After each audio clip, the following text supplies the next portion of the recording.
Welcome to the video message for Parshat Beha'alotcha. The parsha begins with the commandment to Aaron and his children to light the menorah, to kindle it each day in the tabernacle in Beit HaMikdash. But he uses the terminology of Beha'alotcha, which means to kindle the lights, but it has a connotation of raising something up. Why doesn't he use the more common terminology of lehadlik, like women say when they light Shabbat candles, lehadlik ner shel Shabbat? Why does he use Beha'alotcha to raise them up?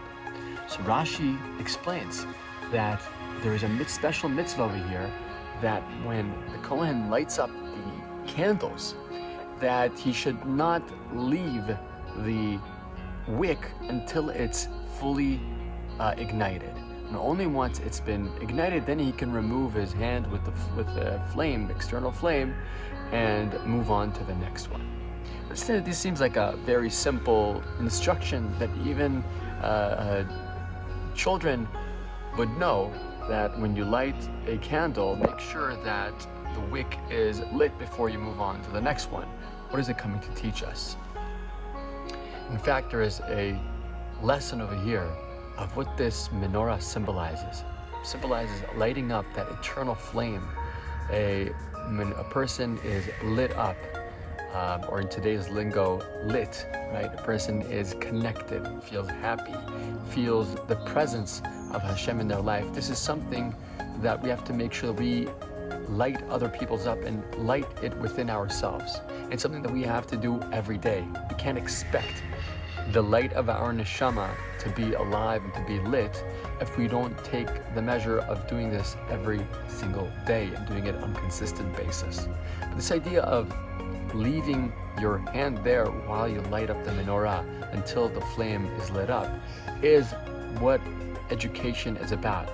They say that education is not filling a pail of water, but actually igniting an eternal flame. That child would not only be filled with the knowledge that you're giving them, but will be inspired to be excited and be curious about that knowledge for the rest of their lives. There's a story about a girl who arrived as an orphan after the Holocaust in Haifa.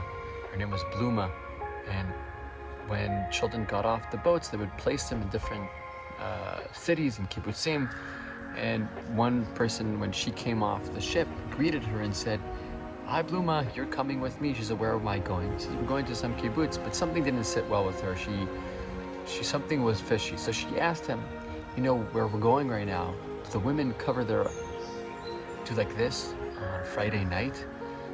And he said, "Well, no, this is a modern state, and we don't do that anymore. That's something we did back in Eastern Europe, but right now we're in a modern state." She said, "I'm sorry, I can only go to a place where they do this every Friday night."